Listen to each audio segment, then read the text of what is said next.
I really try to, talk about how I feel.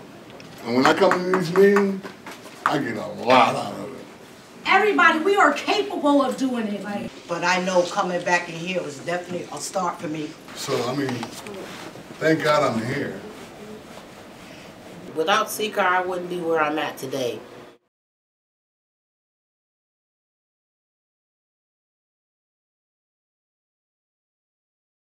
I think about my recovery every day.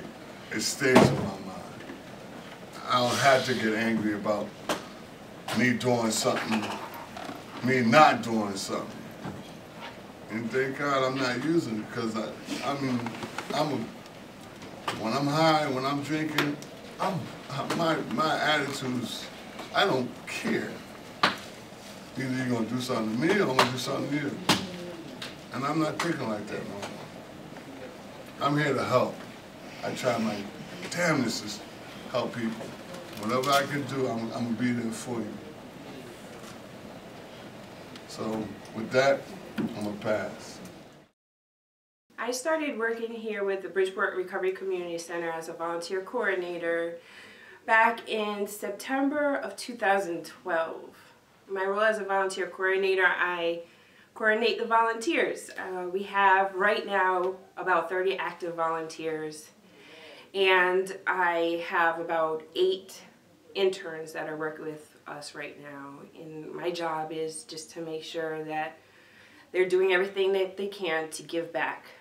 A lot of people that are coming in to volunteer are in recovery themselves, and they're looking for an opportunity to give back because someone helped them. We also have volunteers here that are here for community service, and the majority of the time they might be here for community service but end up staying on because they like our organization and the environment that we work in. And as soon as I walked in the door, I felt love. The environment is full of people just willing to help everyone else out. It's like a family, and with every family we have our ups and our downs. We have times where people might have different ideas and ideas butt heads, but we always come back together as a family. We come back to the common goal, which is recovery and eliminating all stigma around recovery. I told Kevin after a meeting the other day that, you always hear what you need to hear. And Kevin had mentioned that all you need to do is show up.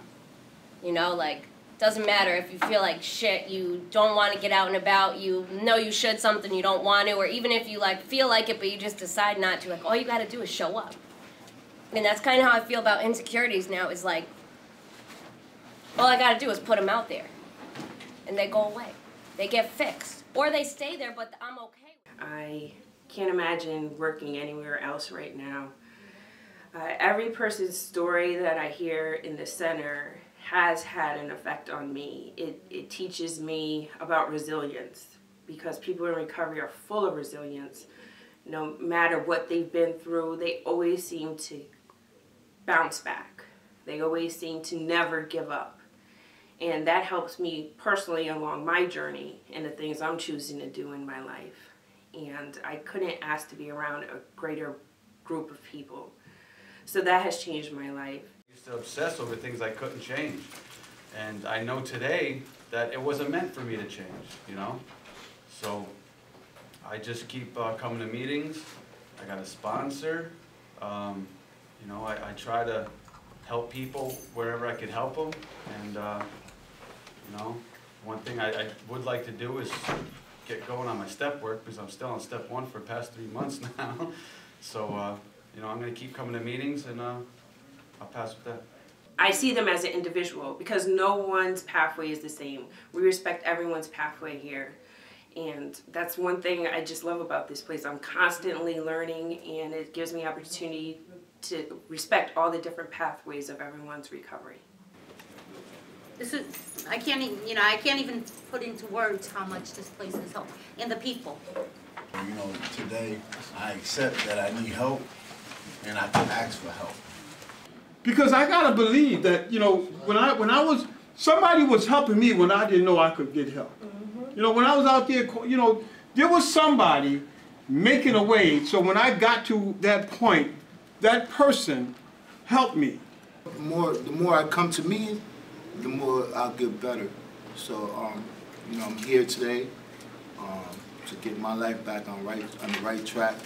But it's not easy. It's a struggle, man. You know, it's hurdles I have to jump, and you know, I'm jogging, but I'm not running, but I'm almost there. You know, I just gotta have, you know, good people. You know what I mean? To push me. You know, I gotta push myself. This is my favorite quote that's on my wall right here, which is, "Be the change you want to see in the world." So that's something I hold to. Despite all of the drama out in the world and all the crazy things that are going on with war and hunger and all the inequality going on in the world, I know that it could be overwhelming. You want to change everything. I have the kind of heart that I just want to fix everything and make everything better. But the only way I could do that is being the change I want to see in the world. And hopefully one person at a time can be a positive role model and be a wave to an amazing change in our world.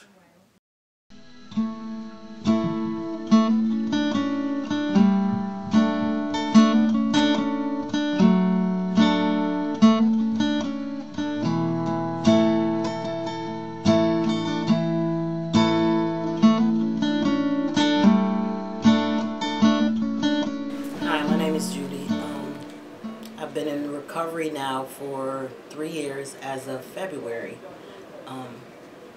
My story is a pretty lengthy story, but I decided to get clean 3 years ago. I was living in Colorado. I was working for a cleaning service, and I was going to school to be a dental assistant. And that night, I was going through a lot of marital problems with my ex-husband, and I got high that day. I had one stroke that night, and they took me home, and they didn't call the ambulance that night because they knew that me and their dad had had arguments. So they thought that I had tried to commit suicide because that's how distraught I was. I was saying I didn't want to live or whatever. And the next morning, I ended up having another stroke. So then when they called the ambulance, when they got me to the hospital that day, and that was January 15th, 2005. By then I was in a coma. I went into a coma.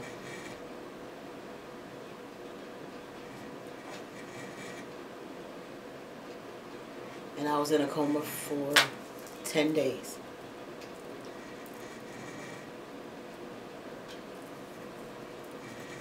And my sister traveled. My sister Sandy came to Colorado. My sister Lori came. My eldest sister Patty came, and they were going to remove me from the respirator. And that morning that they were going to remove me, I woke up.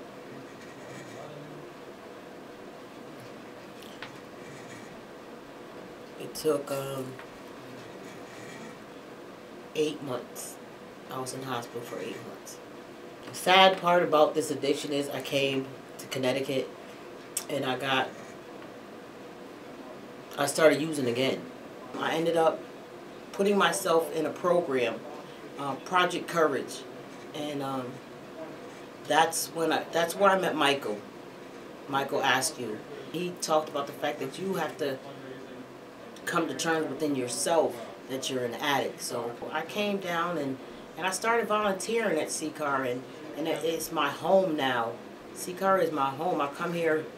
I did 90 and 90 days first. I came and I've been coming to Ccar ever since. And I love Ccar because Ccar made me realize, made me come to the terms with the fact that Michael helped me. My family wasn't there, but Michael Askew was there for me from day one. And I love Ccar, and I love my recovery. Thank you.